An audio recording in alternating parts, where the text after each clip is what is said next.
పని చేయించారు మహానుభావుడు. అలా ఒక్క బ్రాహ్మణుడు అన్నం లేక పడిపోతే సుక్షత్రియుడైనటువంటి నేను ఆ బ్రాహ్మణుడు పడిపోవడానికి కారణం కానా? మరి వీళ్ళని నేను ఎలా పోషించగలను? మార్గం ఉందా? లేదు.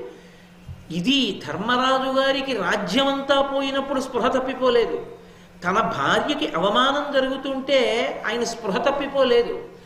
తనని మాయాద్యూతానికి పిలిచి ఓడించి పైబట్టలు తీయించి కింద పెట్టేస్తే ఆయన స్పృహ తప్పిపోలేదు. కొన్ని వేల మంది బ్రాహ్మణులు వచ్చి మీతో అరణ్యానికి వస్తామంటే స్పృహ తప్పి కింద పడిపోయాడు. వాళ్ళని పోషించలేనేమోనని. అది ఒక పరిపాలకునకు ఉండవలసినటువంటి సహజమైన లక్షణం.